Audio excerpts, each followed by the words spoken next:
Je crois qu'il est temps de passer à la dernière communication de la matinée. J'appelle le professeur Marc Ouniadi, qui est philosophe, né à Genève, où il a fait ses études et son doctorat. Il est aujourd'hui professeur de philosophie morale et politique à l'Université catholique de Louvain en Belgique.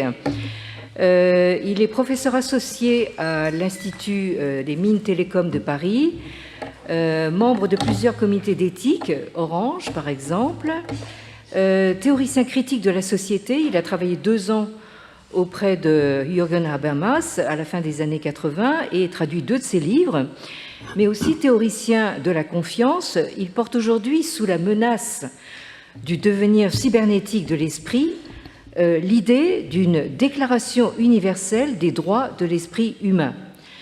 Parmi ses derniers livres, La tyrannie des modes de vie, 2015, Au début est la confiance, 2020, Le second âge de l'individu, 2023, et enfin Déclaration universelle des droits de l'esprit humain, une proposition parue au PUF en 2024. La parole est à vous. Merci Anne, un immense merci à Anne Cheng et Alain Supiot pour cette invitation.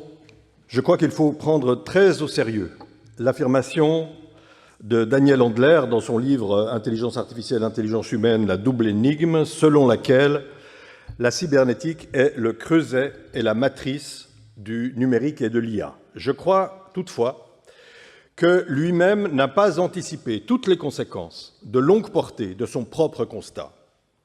Ce sont donc les conséquences de la prévalence du paradigme cybernétique que j'aimerais évoquer ici, essentiellement sous l'angle de la vie démocratique, puisque le sujet de notre colloque nous y invite, tout en gardant à l'esprit un élément essentiel, à savoir que l'un des problèmes majeurs du monde technologique d'aujourd'hui est précisément que ce paradigme cybernétique déborde de toutes parts, toute limitation régionale, telle la vie démocratique, justement, ou le monde de l'éducation, ou le monde du travail, qui sont les thèmes les plus souvent évoqués dans ce domaine. Les traités isolément tendent à euphémiser le caractère totalisant de la révolution technologique que nous vivons et à banaliser ses impacts sur la condition humaine générale elle-même. Ce caractère totalisant m'inspire une première réflexion préalable, mais déterminante, qui concerne l'expression « dictature numérique », figurant dans le titre de notre rencontre. Ma réserve concerne non pas le terme provoquant de dictature, mais celui de numérique.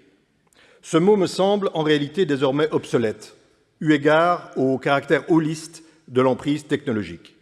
Ce qu'on appelle le numérique s'est en effet entre-temps entièrement hybridé à l'IA, elle-même plurielle, et le terme ne peut donc au mieux valoir que comme métonymie d'un système beaucoup plus complexe, sur lequel s'est encore greffé avec aisance, par exemple, la technologie des QR codes. C'est pourquoi je pense résolument qu'il vaut mieux désormais parler de métatechnologie. C'est le terme que je propose, c'est-à-dire de technologie capable d'intégrer toutes les technologies existantes et d'accueillir toutes celles à venir, telles l'ordinateur quantique ou l'IA agentique. Quel est le trait fondamental de ces métatechnologies qui justifie l'emploi de ce néologisme ? Elles sont assurément inédites sous de nombreux aspects, à la fois techniques et économiques, mais leur trait le plus fondamental est d'être indéterminées quant à leur fin. Et c'est là sans doute l'un des facteurs qui les rendent irrésistibles. Elles ne s'épuisent pas dans une fin qu'elles sont appelées à servir, comme les techniques anciennes, le marteau pour planter un clou, mais existent toujours aussi comme un moyen sans fin, ouverte à toutes les fins simplement imaginables, ce qui veut dire identiquement qu'elles sont disponibles pour toutes les fins, d'où une capacité d'extension sans limite. C'est ce caractère à la fois holiste, ouvert et indéterminé qui justifie l'emploi du terme générique de métatechnologie. Mais cette caractéristique ontologique va de pair avec une caractéristique de fonctionnement, sans laquelle cette dénomination ne serait que purement nominale. Ce mode de fonctionnement est unitaire, et cette unité lui est conférée originairement par la cybernétique. Et c'est ici que l'idée de la cybernétique comme creuset et matrice prend toute son importance. Cette science qui a radicalement transformé le paysage intellectuel du XXe siècle est née, comme l'on sait, dans les laboratoires du MIT pendant la Deuxième Guerre mondiale en réponse à un problème balistique qui était vital pour l'époque, comment abattre le plus d'avions possible dans le moins de temps possible. Sous l'impulsion de Norbert Wiener, il en est né un modèle d'explication universelle des comportements selon lequel tout système, vivant ou artificiel, est échange d'informations, c'est-à-dire traitement d'input en vue de produire des outputs. Partout règne le même schéma: réception d'input, traitement de l'information, déclenchement d'une action correspondante, puis effet en retour, feedback, la fameuse rétroaction, la grande trouvaille de la cybernétique qui permet de corriger l'action en train de s'accomplir. Pour la cybernétique, un input, une donnée, devient une information dès lors qu'elle déclenche un certain output. Conception asémantique de l'information, donc, une information n'étant pas caractérisée par sa signification, mais par sa simple capacité performative à produire un effet. Wiener définissait la cybernétique comme la science du contrôle et de la communication, mais il aurait été plus conforme à la vérité de parler de la science du contrôle par la communication. Contrôler les inputs, c'est contrôler les outputs, telle est l'essence de la cybernétique des origines. C'est ce même paradigme qui gouverne aujourd'hui l'ensemble des métatechnologies, et ce, quel que soit le degré de sophistication du traitement des inputs. La réussite la plus spectaculaire de cette nouvelle étape, nous la connaissons tous, c'est de pouvoir produire, donc je parle de l'IA générative, qui est l'étape ultime actuellement, donc son effet est de pouvoir produire des effets de signification capables de simuler une forme de compréhension, et ce, sans du tout recourir à un concept sémantique d'information, ce qui est une performance proprement stupéfiante, mais cette efficacité mimétique est évidemment un trompe-l'œil.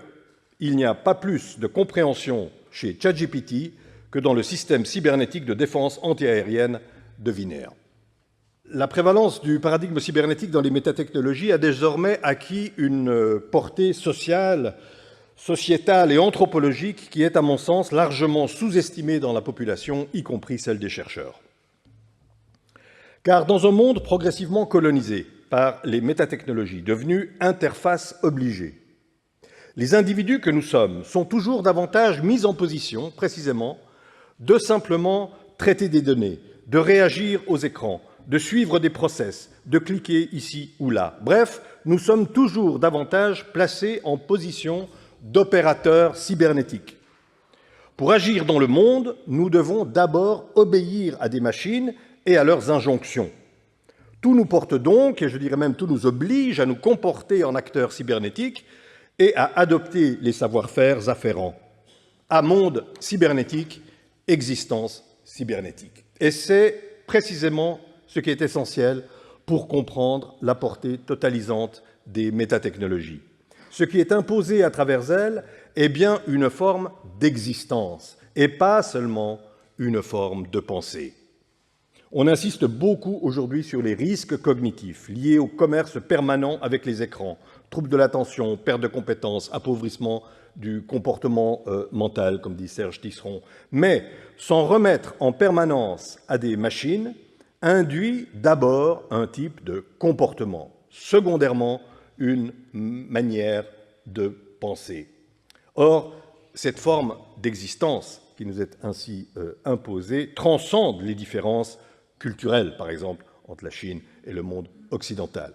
Tout commence dès l'accès aux appareils numériques, ou comme le dit Dominique Poitvin, qui est dans la salle, je cite, « Tout utilisateur doit se plier aux exigences de la connexion et de la navigation, dont les gardiens sont les protocoles, lesquels décrivent et prescrivent ce qui est attendu des différentes parties qui cherchent à s'interconnecter. Le propre de ces appareils cybernétiques étant au demeurant de ne pas faire de distinction entre l'homme et la machine. »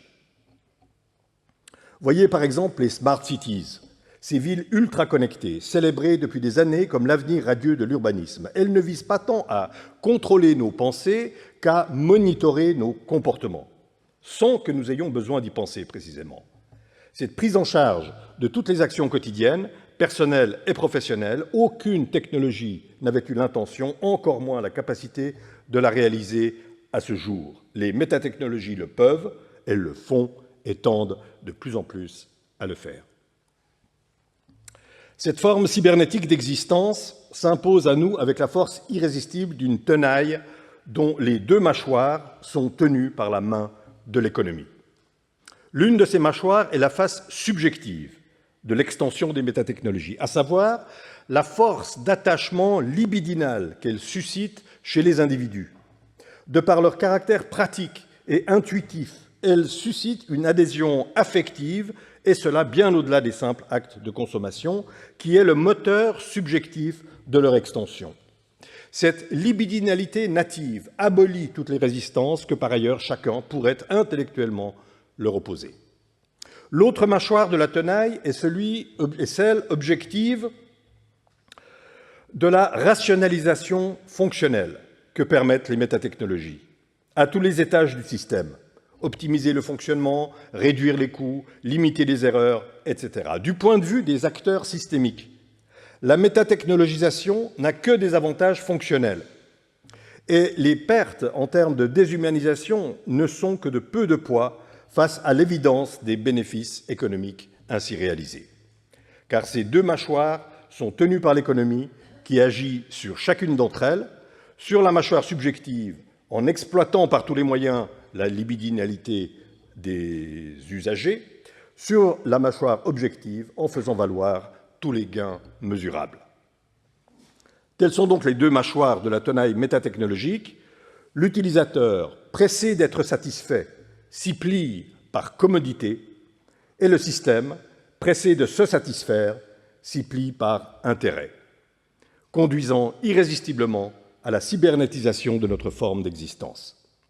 C'est leur force conjointe qui oblige en retour la théorie critique à élargir son assiette et à considérer non pas les seuls impacts cognitifs des métatechnologies, mais leur impact sur l'ensemble de la forme de vie qu'ils façonnent.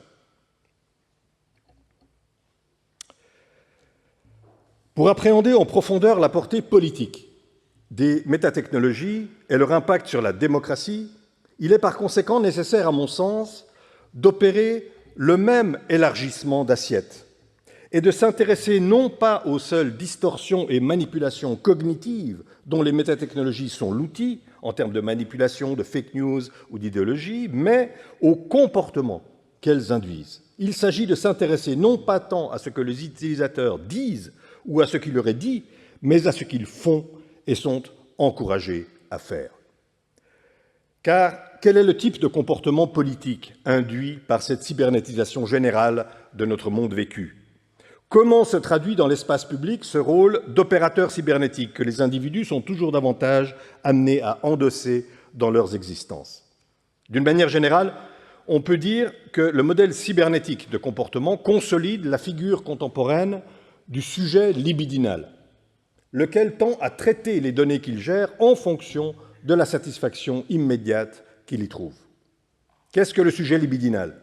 Eh bien, c'est le sujet dont l'émergence avait déjà été diagnostiquée par Tocqueville, mais auquel les métatechnologies ont conféré des pouvoirs et une extension inconnus à ce jour, lorsqu'il notait que l'égalité des conditions nouvellement acquises dans l'Amérique qu'il avait sous les yeux activait d'une manière générale chez les individus leur passion naturelle pour le bien-être, formant une masse toujours croissante de, je cite, « petits propriétaires ardents et inquiets », chacun étant tout entier absorbé par, je cite, « sa petite entreprise domestique », aiguillonné par le désir d'accroître sa prospérité. Le portrait saisissant que trace Tocqueville du démocrate libidinal trouve écho dans le constat que fera plus d'un siècle plus tard Herbert Marcuse, sous le vocable de désublimation répressive. L'idée principale en était que la profusion de biens de consommation résultant du capitalisme technique et industriel dédommage les individus de la répression fondamentale que la société leur fait subir. En effet, en élargissant la gamme des satisfactions possibles, c'est l'aspect de désublimation, la société rive affectivement les individus à la société existante, c'est l'aspect répression, laquelle vise à ne créer et satisfaire que des besoins qui coïncident avec sa propre reproduction. La conséquence de l'attachement libidinal ainsi produit est ce qu'il appelle l'érosion de la pensée négative, car ce mécanisme affectif étouffe dans l'œuf toute aspiration à une autre organisation sociale, à une autre forme de vie, à d'autres institutions, bref, à tout ce que la pensée négative sait maintenir vivant. Toutefois, la théorie de Marcuse semble invariante par changement d'échelle technique. Or, les métatechnologies, par leur nature holiste, changent profondément la donne anthropologique, non pas tant en multipliant les sources de satisfaction, ce qu'elles font aussi naturellement, qu'en généralisant le mode de comportement libidinal à l'ensemble des activités humaines, y compris celles dont le but n'est pas de procurer une satisfaction consumériste. Les métatechnologies universalisent la promesse de commodité, comptant sur l'adhésion passive de l'individu libidinal pour assurer leur dynamique d'extension. Et politiquement, cela se traduit par la même érosion du sens de la transcendance ou de la pensée négative. Immergé dans un monde de données, le sujet libidinal est sans cesse appelé à traiter sur le mode libidinal, que ce soit une information, un programme électoral ou un thème ou un événement d'actualité. Le déterminant comportemental décisif des métatechnologies, c'est qu'elles s'adressent aux utilisateurs comme à des êtres libidinaux, non pas en niant, mais en contournant leur faculté de délibération et de jugement, au nom d'un principe généralisé de commodité. Ce faisant, les métatechnologies les enferment en réalité dans la caverne cybernétique des données, plus profondément encore que le cinéma troglodyte imaginé par Platon. L'effet politique, encore une fois, n'est pas idéologique, mais comportemental. Comme l'auto-entrepreneur de Tocqueville, chacun devient l'administrateur de son propre bien-être, le fonctionnaire de sa propre existence. Or, c'est précisément cette érosion du sens de la transcendance qui sape de l'intérieur la démocratie. Rousseau l'avait bien compris. Lui qui comptait sur une faculté de transcendance spécifique à l'homme pour fonder un ordre social durable. En effet, il savait bien qu'un ordre social fondé sur des prémices strictement nominalistes, donc strictement individualistes, comme il l'est depuis Hobbes, résultant de la volonté d'individus opportunistes, ne pouvait pas durer. Je rappelle qu'il avait d'abord donné pour titre au premier livre de son contrat social qu'il n'y a point de société naturellement entre les hommes, ce qui est la prémisse de base de toute philosophie politique nominaliste. La société n'étant pas naturellement donnée, elle ne peut être volontairement créée que par contrat. Ne voulant toutefois à aucun prix s'en remettre à un Léviathan pour assurer la cohésion de la société, Rousseau devait postuler dans l'organigramme mental de chaque individu une faculté supplémentaire, garante de la solidité de l'ensemble, la fameuse volonté générale. Rappelons que pour lui, la volonté générale n'est ni la voix de la majorité, ni la somme des volontés individuelles, mais, je cite, « dans chaque individu, un acte pur de l'entendement qui résonne dans le silence des passions sur ce que l'homme peut exiger de son semblable et sur ce que son semblable est en droit d'exiger de lui. » Autrement dit, c'est une faculté de transcendance de soi, sise au cœur de chaque individu, capable de mettre entre parenthèses l'intérêt immédiat au nom de l'intérêt général. Sans cette faculté de transcendance, la société ne serait pas plus solide qu'une poignée de grains de sable, sauf à la cimenter par un Léviathan. Au demeurant, Tocqueville, puisque je le citais, voyait cette force de transcendance individuelle garantie par la foi. Mais dans la tradition rationaliste, cette faculté inventée par Rousseau pour les besoins de sa cause a pris la forme de ce que Kant, Rawls ou Habermas ont appelé l'usage public de la raison, qui permet précisément de transcender le point de vue de la première personne en l'exposant à celui de tous les autres. Ce que Rousseau voulait accomplir foro interno par cette faculté individuelle, ses auteurs le confiaient à la force de la délibération publique, confiant que l'essence des perspectives était par elle-même mue par une dynamique d'accord capable de stabiliser la société par la prise en compte du point de vue de tous. Or, c'est précisément ce sens de la transcendance qui se trouve tendanciellement érodé par le devenir cybernétique de la société. Sous la pression du paradigme cybernétique s'impose au contraire une attitude monologique d'expression de soi et de revendication d'intérêts purement autocentrés. Se corrode ainsi sous nos yeux ce sens de la transcendance nécessaire à la cohésion sociale. Les transformations actuelles de l'espace public en offrent une illustration éclatante. Les réseaux sociaux sont devenus désormais un canal essentiel à la communication politique. Celle-ci se déroule donc sur des plateformes dont la caractéristique est à la fois d'obéir aux impératifs de la valorisation du capital, ce qui d'emblée place la formation de la volonté politique sous une logique hétéronome, et d'être gouverné par le mode cybernétique d'échange d'informations, lequel contamine d'ailleurs identiquement les médias traditionnels, y compris de services publics. La communication politique se trouve doublement étêtée de toute transcendance par cette plateformisation des pratiques communicationnelles. Étêtage épistémique d'une part, institutionnel de l'autre. D'une part, en effet, conformément au concept asémantique et performatif d'information sur lequel repose la cybernétique, la communication politique se trouve principalement découplée du rapport à la vérité, qu'il suffit de comprendre ici minimalement comme ce qui peut prétendre à être justifié. La communication devient circulation d'input et d'output dont les effets se mesurent aux critères de la quantité. C'est pourquoi, dans l'espace public ainsi structuré, la viralité prime sur la vérité. C'est ce qui a justifié qu'on parle de post-truth democracy, dont les effets contaminent par ricochet l'ensemble des acteurs de l'espace public. Car, comme le disait Hannah Arendt, que je cite à mon tour, « Quand tout le monde vous ment... » mais ce n'est pas la même citation.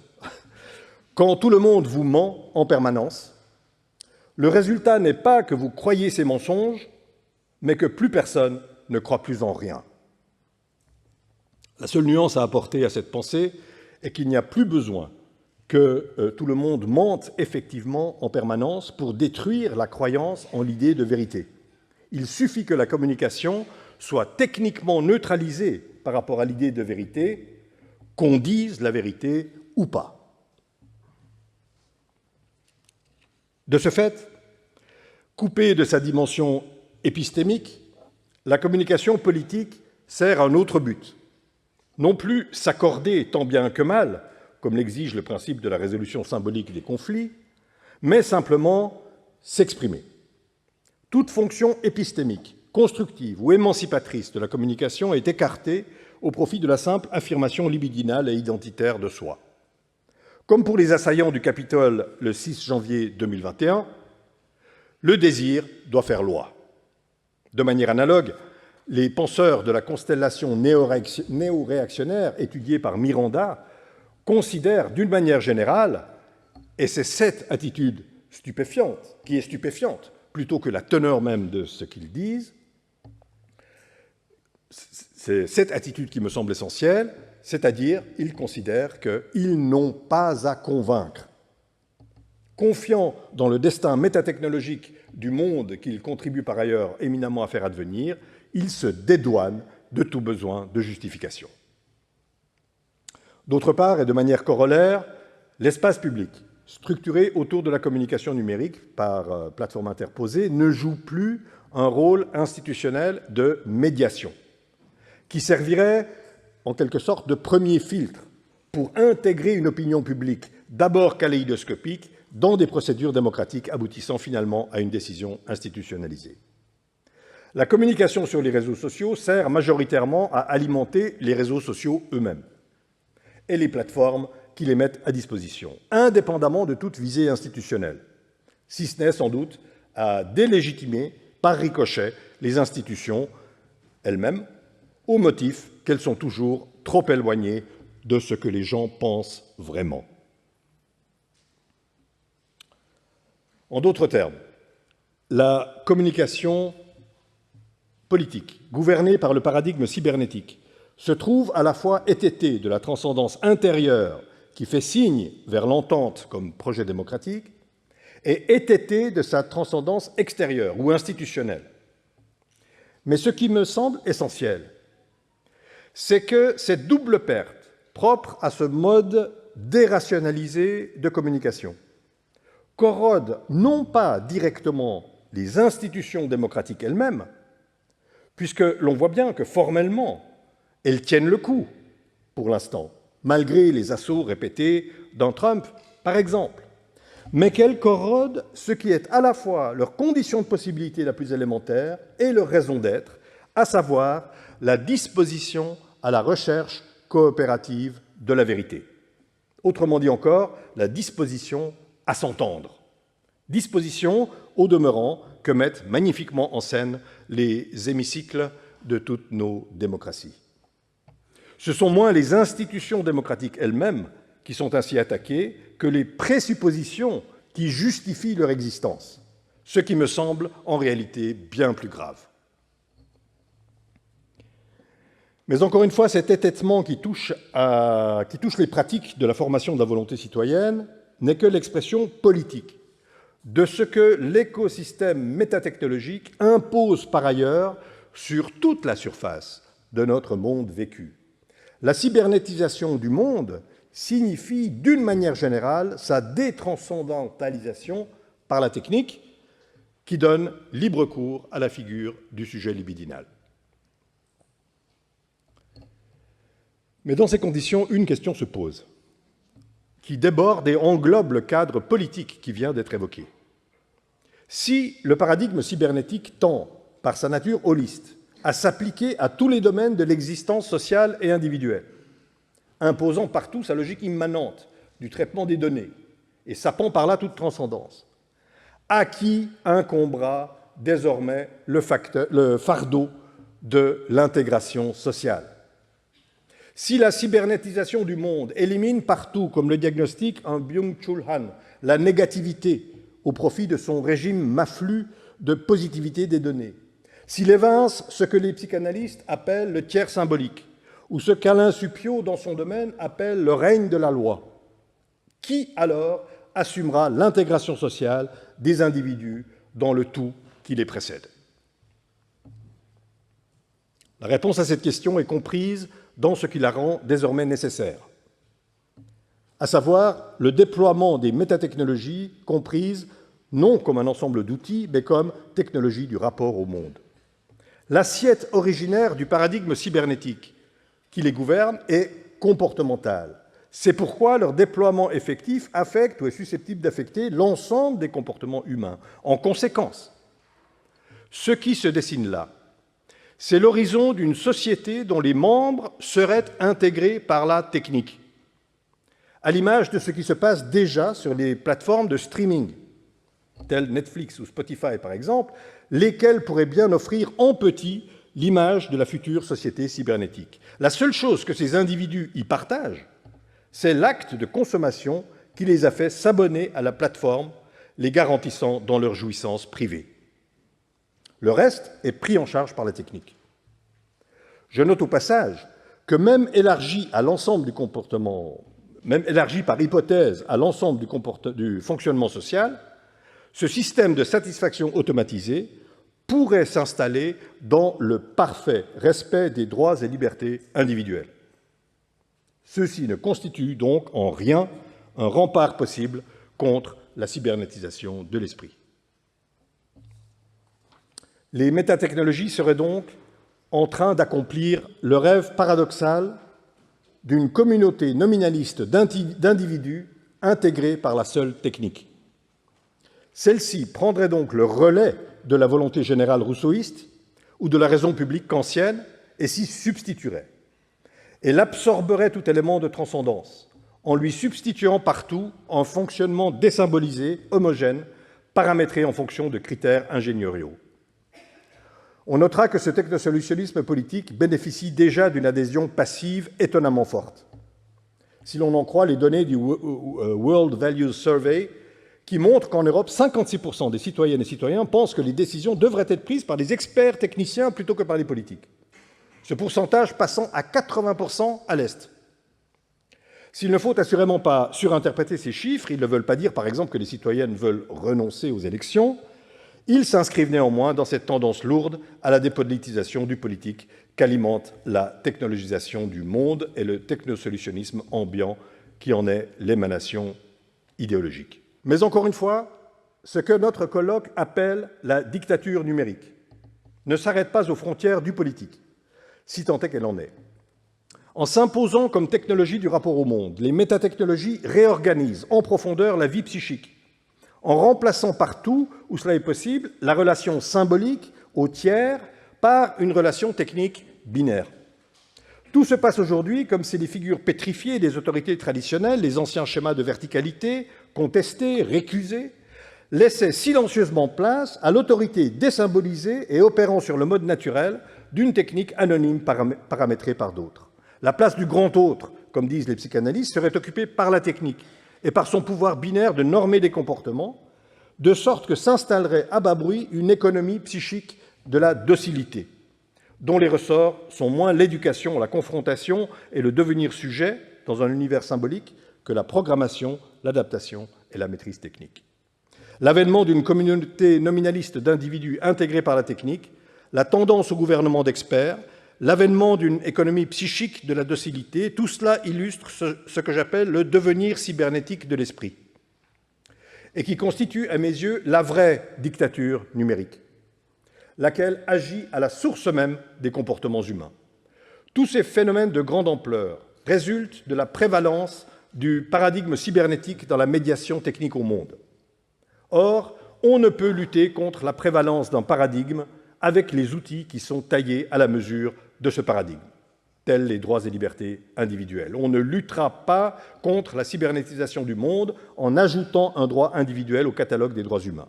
Il faut changer de cap et se doter d'un nouveau cadre. C'est le sens de ma proposition d'une déclaration universelle des droits de l'esprit humain que je porte avec le collectif Rise for the Mind. C'est ma manière de stimuler les forces imaginantes du droit qu'Alain Supiot a évoquées dans le sillage de Mireille Delmas-Marty. L'idée principale en est qu'il faut mettre les droits de l'homme à la hauteur de ce qu'exige le contexte métatechnologique d'aujourd'hui, qui, sous prétexte d'optimiser chacune de nos actions, nous met de fait sous la tutelle de machines que nous ne maîtrisons pas. Il en résulte une colonisation métatechnologique qui appelle à sa suppression comme l'esclavage appelait son abolition. Je vous remercie.